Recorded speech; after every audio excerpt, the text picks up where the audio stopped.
We're going to take a look at the new simulation feature, which is part of Atomic Automation Intelligence. This is a feature which will allow you to simulate changes that you plan on making to your production jobs prior to moving them into production. It's particularly useful to see if any of the changes that you're planning will affect any SLAs that you have in place. So as an example, let's take a look at this market pricing application, which is currently running in production.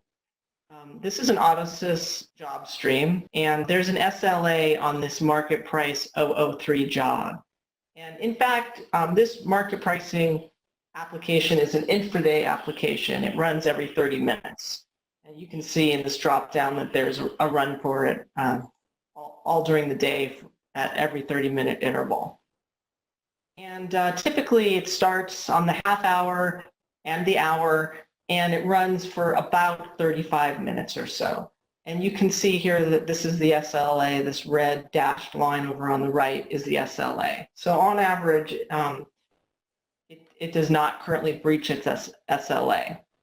Within this job stream, there are a couple of boxes. So this market price New York box is an AutoSys box that within it has another box called Market Price Chicago, which has a few jobs inside of it.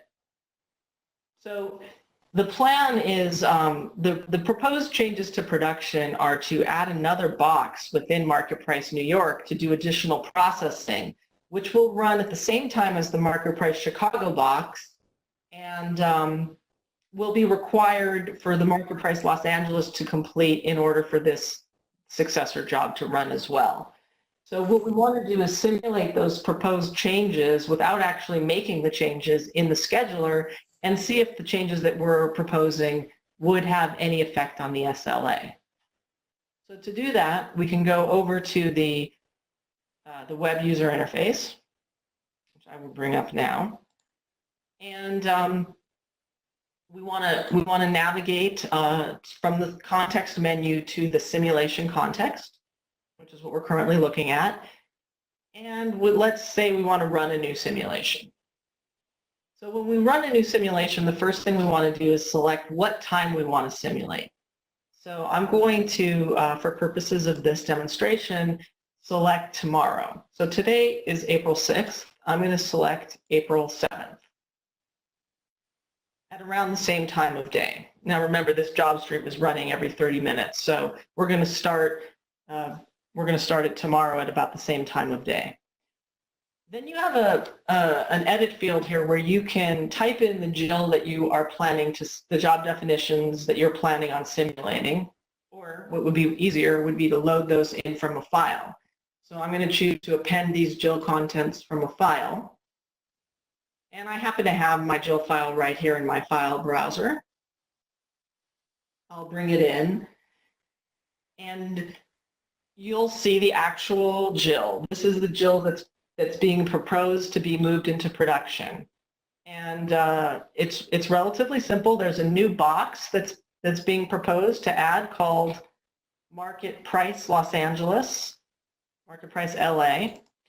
And within that brand new box, there's a job called Market Price LA 001.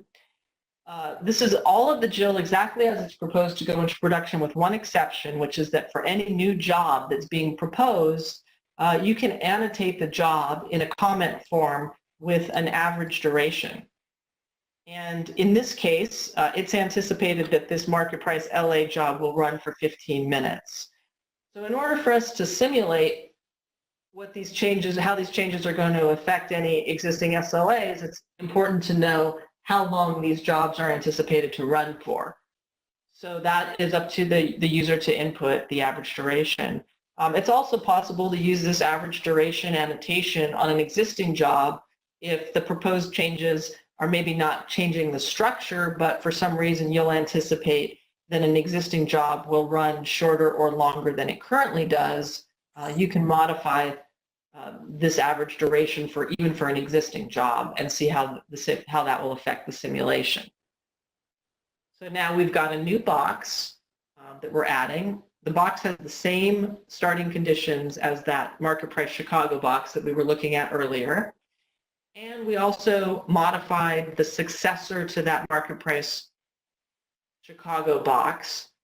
We updated that job with an update job statement, and we changed its condition to also depend upon the success of this new market price Los Angeles box that we're creating.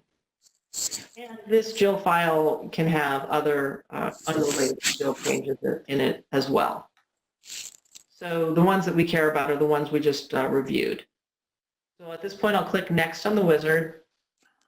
And now I have an option to override any of the global states that exist within the scheduler. So we're going to be simulating from the current state of the production jobs into the future. And so if there's any jobs that are currently in a failure state, we may want to add a rule to say anything that's currently in a failure state, let's assume for purposes of this simulation that that job is in a successful state. If you want to override this for an individual, this global rule for an individual job, you can add exceptions at the job level by clicking this button here. I'm not going to do that for this simulation. I'm just going to click on Finish. And when I click on Finish, it submits that simulation. One thing to note is that prior to submitting the simulation, it actually does validate the JIL. So if there were any syntax errors in the JIL that was input, or if perhaps there was a condition on a job that doesn't exist in production in that simulated JIL, you would get an error message here. But all of the JIL that we were looking at was clean, so it's processing that and it's running the simulation. Now, please remember that this simulation is just a simulation. No jobs were added to the underlying AutoSys scheduler. We're just doing a simulation here. And it took, you'll see it took 31 seconds for that simulation to complete. So it actually completed successfully. So now we can go back to our thick client and take a look at what the effect of that simulation was. So to do that, I'm going to go over to the monitoring tab. And I currently have a tab where I'm filtering, where I'm looking at my market pricing job streams. And you'll notice that within here, actually, that market pricing stream is currently running in production because, like I said, it runs every 30 minutes. And you can see here that it's running. This is just the current production run. This job, market price New York 004, is currently running, and we're on target to complete before our SLA for this currently running in progress run. There's also a forecasted run, which is the next forecasted run, which is going to start in just a minute or so. And that one is also forecasted to be early. So now if I go in and edit this tab and I choose to include my simulated job stream runs, and I'll choose to only show the next simulated run here, what you'll see is that a new third entry appears here, which is market pricing with the purple icon and a double bar in this field. This is a simulation run. And now you can see that the simulated run with the changes that we're proposing is simulated to be 16% late. It's simulated to miss its SLA. So let's take a look at this simulated run. And we can take a look at it in comparison to this forecasted run. So I'll put them side by side so we can do a quick comparison here. The forecasted run is based upon the job definitions as they currently are in production, and the simulated run is including the proposed changes that we're simulating. So you'll notice if I open up Market Price New York in both views, that the one on the right includes this Market Price LA box, which does not exist on the left. This is the new box that we added into the middle of this job stream that we are simulating. And when you open up the box, you can see here's the job that's being simulated to run for 15 minutes. So when I take a look at this job, the details, you'll see in the Runs tab that it has, it's predicted to start at 2:50 and end at 3:05, which is 15 minutes later. So that was based upon the average duration that was fed into the simulation. So this market price LA box is running in parallel with the market price Chicago box, but the market price Chicago box only runs for about 8 minutes.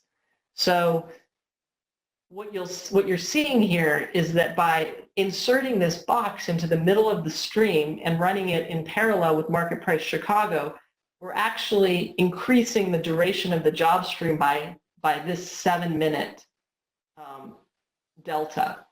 And that's enough. That 7 minutes is enough to push this over its SLA. So we're now telling you that if you make those proposed changes, you are going to miss your SLA by the amount of time that you see right here. It's predicted to end at 3:13, and the SLA is at 3:07. So it's about a 6-minute breach of your SLA with the changes that you've proposed. So this, simulation gives you the opportunity to see what the effect is, because it's not really necessarily that obvious. You're adding a job in the middle that's going to run for 15 minutes, yet it didn't have a 15-minute impact on the SLA. It only had a 7-minute impact, because there's other things to consider, things that are running in parallel with it, etc. So this is just giving you an example of how the simulation works and how you can validate changes against your SLAs prior to moving them into production.